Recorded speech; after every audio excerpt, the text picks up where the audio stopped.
Well, good afternoon, Scott Baker, and surprise to everybody, Mallory Stacy is joining us as well.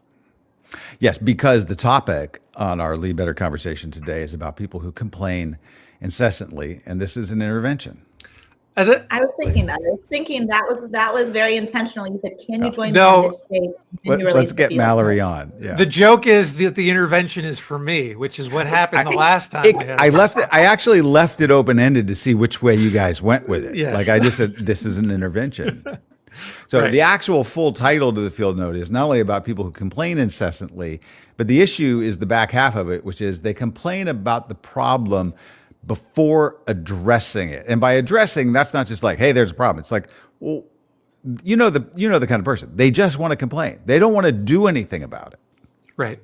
So I wonder if we should start with the analogy at the end of it, because it is kind of a fun one to go into. Okay. So the analogy is of two plumbers. Yeah. It's not at the end. It's like the heart of it. It's not like a toss away. I know, but there's more in the field note before we get to it. This might be. I'm complaining about your structure of this already. I know we should actually complain about the field note for the first 10 minutes just to really show it. Yeah. I don't think this field note was. We're going to the plumber. Yeah. So the question is, which of these two plumbers would you prefer? Right? The first plumber arrives at your house while examining the leak, notes that the pipes haven't been maintained. They ended up complaining about how lucky you as a homeowner are that there isn't more of a mess. Like you foolishly tried to save money by calling someone else for service who probably didn't know how to fix it anyway. We've all heard these kinds of things before. Mm-hmm. Before they get to work, they tell you that the position of the pipes will make it even more difficult, which makes you think maybe they're going to jack up the rates or whatever like that. And that plumber even laments the cost of their spine because of how odd the angle is going to be when they fix it. Mm-hmm. On the other hand, you have a second plumber who arrives, examines the pipes, tells you what they plan to do, gets busy fixing the problem. Right? Like that person. Let's get that person. Is there anybody who's going to say, plumber number one actually has some solid points to, like, no one's going to choose plumber number one. Plumber number two is always that person, right? Then we flip the table and say, well, are you plumber number one or are you plumber number two? And that's when it gets really indicting. Like, how often am I doing this? Like, immediately conversations with my wife and kids come back, like, because I tell my kids what to do all the time, right? How often am I complaining before I actually tell them what to do? Yes. All right. Mallory is actually a very positive person. I don't actually think I've heard. Mallory is definitely plumber number two. Yeah. But my question is this field note gets tricky is trying to change the person who is the complainer. Yeah. Right? And like give them some self-awareness around this serious problem they have. And then I'm like, I'm not sure how well this is going to work. Now, I don't know that we want to start there, but I'm just telegraphing ahead of time that before the end of this conversation, I would like to hear more from the two of you than I got out of the field note, which is okay, on how you actually deal with the person who's the complainer. Right. Right. Okay. No, Should we just start there, Scott? Yeah, go for it, Mallory.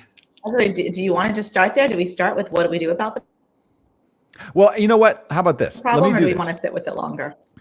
Let's sit with it for a bit, because the one thing that I was thinking about here is why do people do this? And it's mentioned in the field note, but we have a lot of content within Admired Leadership, other field notes in our main platform that kind of point to this. And I think it actually helps and it adds to the insight, because even as you describe plumber number one, we often encounter very smart people who they're actually paid extraordinarily well.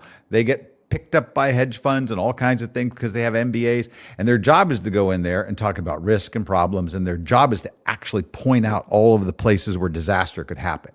And they get rewarded for that over and over and over again, up to a point.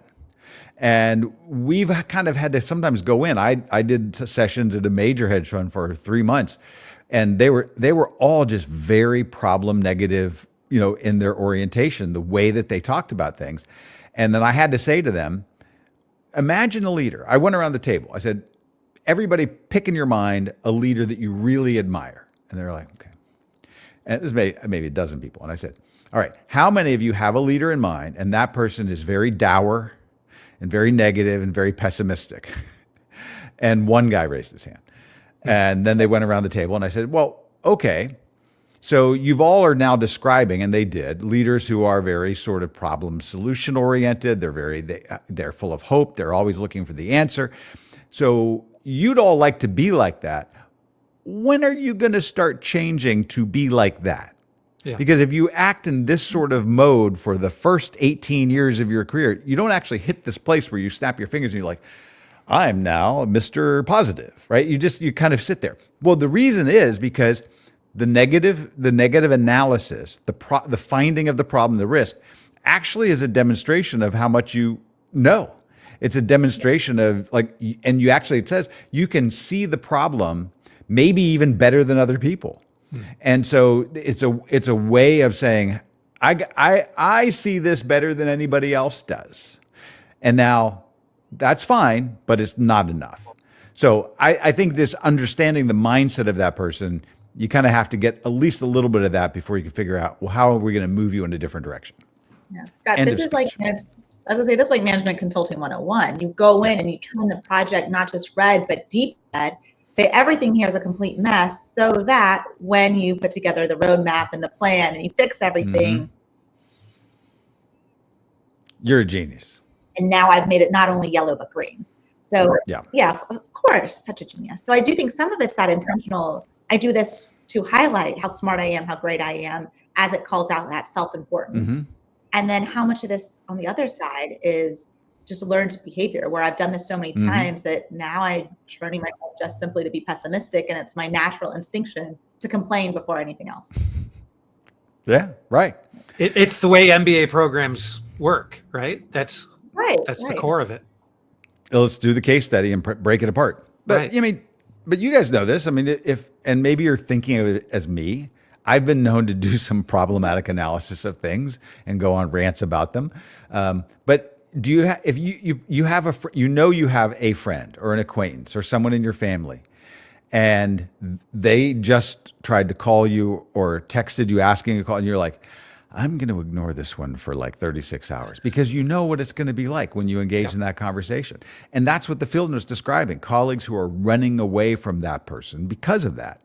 And that's a big problem for leaders to fix. Yeah. We all have a person or two like this in our family. And most of the time we just kind of put up with it. And their reputation as a complainer is not something that anybody fixes. We all talk about it behind their back, but we don't ever. Yeah. In fact, if you'd like to name that person by, and just specifically, her name is Roseanne. Roseanne Wallace was her name. Okay. All right. Yeah. We're in the business of being able to coach around this in companies with teams, how not to have the emotional drain with teams. But when it comes to family and mother-in-laws, count me out. I have no clue. No words of wisdom. Okay. All right. But now, Mallory, you as a coach, hopefully by the time somebody gets to the C-suite, they've sort of gotten this together, but not entirely. So I'm sure you've encountered leaders who, even in the coaching, now they're bringing you in as a coach because they want to talk about problems. But how do you detect when the person, you're like, your filter here on this is way too complaint oriented? Yeah. Well, first of all, I think we see it in coaching two ways. We see it as I'm that person, or that person is that person, or we see it as they have somebody on their team who's doing this and they don't know how to quiet the noise. On the coaching standpoint, I think it's that constant balance of, does this person feel like they need to complain because you as the coach is the only outlet that is truly safe, that they can complain, vent, get it off their chest in a candid manner? Yeah, that's a different thing. Yeah, that's right. And then, but once it is I'm always showing up with this negative orientation, not just in the coaching situation, but with my team, broader, that victim mentality, things are happening to me. I think the biggest answer as a coach is you've got to pull them out of it and put them into any version of action. So what are we going to do about this? What can we control? How do we create our own version of heaven within hell? And the field note analogy that Mikey described of the two plumbers, that's the advice.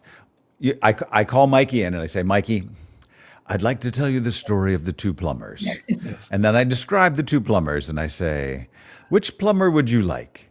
and they say, but you're plumber number one, and then you're like, oh, Right. and then they kind of get this revelation. I don't know that that's how that conversation goes. It could, if you were really, so what are the other ways to deal with it? I think we need to move from mindset to behavior as quickly as possible. And so, which is a great way, an admired leadership way of doing it. So how do you do that? What's your step? Well, the field note basically is like, get people to think of mindset number one versus mindset number two. One more closer behavioral step to that is be like, all right, for 5 minutes, I need you to be in deconstruction mode. Let's list all the things that are wrong with it. Mm-hmm. And then at the end of that 5 minutes, we're not going to list what's wrong with it. We're going to be positive about making a plan moving forward. So you're going to get people from looking in reverse to looking forward. And then you intentionally think of that as like 2 segments of the conversation, right? Maybe you need to even call it a rules violation if you actually accidentally go backwards when you're supposed to be going forwards. And so instead of just it being left at mindset, you're actually encouraging real behavior out of it. So maybe you structure the conversations that way. Maybe you have literal hats. Like when we had an actual hat, right, that we put on when we needed something extra clever, and then somebody said it in our planning sessions. It was more of a creative endeavor in the middle of what we were doing there for planning in college for this particular thing. But in college, I was like, I don't remember this from the admired leadership team. But our advisor recently actually had a hat, right, with a light bulb on it that said, you get to wear the hat, right? So it was kind of we do have drip hats, which I got for the whole of our team. So we all do have baseball caps with the dripping faucet on it, but that's for a whole different thing. Mine must have gotten lost in the mail. It's only for the digital team. You're on the highfalutin leadership team. You can get your own hats. Yeah. Mikey said something that I think we should double click into, though. I really liked that idea, that timestamp. So yes, right. How long do we sit with the complaint, the emotion, the feeling, and then how do we move them into action? And so I think that's also something, as people are working through something big, something happened, there's a major org change, a layoff, whatever they need to sit with, we timestamp it. And we say, be upset for 24 hours. Let's talk about the action plan at that point. Give yourself that feeling.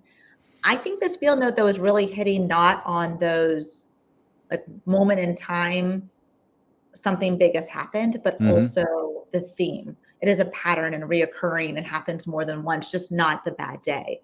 But to your point, as we're working on getting people out of this, giving them the idea of a timestamp is helpful. Maybe forwarding the field note is helpful. There's a bit of a meme out there with husband and wife communication. And usually the meme goes that the lady is complaining about her hard day, and the husband goes into fix it mode and is frustrating his wife, because he's not actually listening. And all she wants him to do is just, commiserate with me, just listen, just be okay, allow me to kind of complain, let me live with it. But he wants anything that she says is to be something that's fixed. And so the meme kind of sits there. I think it's either on the husband or the wife to say out loud, what version of your husband do you want showing up in this conversation? And that's what we're saying here is a leader might need to actually be explicit about the way that they want their team to actually show up. The person that we think of as the constant complainer might have all the ability in the world to not complain and kind of move in on it, but they've never been activated that way. And so maybe at the start of those conversations, we just need to do more of what my wife should be doing. Not my response, my wife should be doing. Yeah. Well, let me get, I actually have an answer to that meme, which we'll probably run out of time for. But let me give you 2 things that I was thinking about, because one of the things that we do know is this may not be an issue of solving this for this person and picking them out. It can be. We're going to make everybody better, but it should be a cultural standard. Like Bill Walsh is a football coach. They had a no complaint rule. It was just like, we're a culture where we don't do this. Yeah. And so if you make that, like, if you just said, this quarter, I want our team to really be focusing on solutions. We want to have good analysis. We want to look at problem areas, but like we would advise leaders, introduce the area, the topic, the challenge in an optimistic frame, deal realistically with the challenges. But then you as a leader, it's your obligation to find the area where you're going to go. Even in a dire situation, this is how we're digging ourselves out of bankruptcy or whatever it is. You need to point toward hope. So you want everybody to start living. You need to be demonstrating it yourself. And so I think that may be a way of saying, let's set a cultural sort of standard around it. And then I just was going to, I had occurred to me while you guys were talking, I remember, and I mentioned this blog the other day, the Art of Manliness blog, which is for all genders actually. And they had a podcast a couple of years ago, and there was a guy on there, I can't remember his name, and he had a whole thing on no complaining. That was his whole thing. And his thing was, you had a purple wristband. We've all seen those. And he's been on Oprah. He sold millions of these things over the years. But it was like, for 21 days, anytime you think you find yourself complaining, you have to put it on the other hand.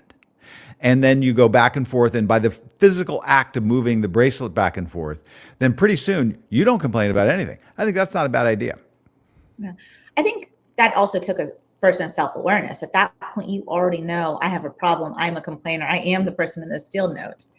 I think the other group of the people listening are saying, I have somebody who needs a bracelet. How do I give them the metaphoric or physical bracelet? Mm-hmm. And I think it's key for leaders to figure out, I have to quiet this noise on my team. So I either, to your point, create this rule of we're not going to complain, but then as the leader, I have to hold it accountable to the team that if somebody starts complaining or starts the team meeting bringing this negativity in, I have to very quickly quiet it or it brings everybody down. Yeah. I think that's the art too. Are we all maybe a little more complainers than we'd like to admit? I think I definitely am. I like to think that I'm a really positive solution person, and we talked yesterday about doing the audit around distractions. I think if we did a complaining audit, we'd probably be surprised. Yeah, I did that thing that you described my freshman year in high school around, like, anytime we did something, a specific behavior in mind, we carried this little wooden rod around, and we had to carve a notch into the rod that we were carrying around our neck.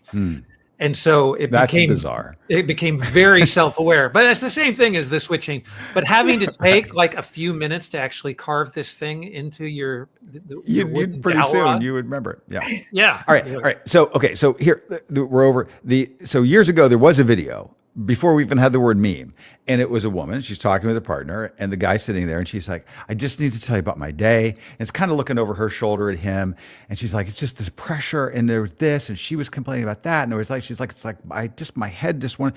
And every time, like, she would get partway in, he would be like, well, and she would, no, I just need you to listen. Need you to be in fix it mode. And she would be like, it's just like, I don't even know how to deal with it anymore. It's like I need to go in a room and lay down with no lights because it's like I've got a migraine. And he's like, and then finally it pans back around, and he's like, but you actually have a nail in the middle of your forehead. And she did, like in the video. And he was like, I'm just trying to fix it. Sometimes there is a nail. Yeah. Sometimes you I don't think I made anybody better with that story, but that was the punchline of that video. So. All right. Thanks for your time, both of you. It was nice to be able to have you talk through this with us, Mallory, too. This is it. We need another hour on this. Are you kidding? We'll have you back. Yes. Yeah. Maybe next week. Great. All right. Thanks. Bye now. Thank you.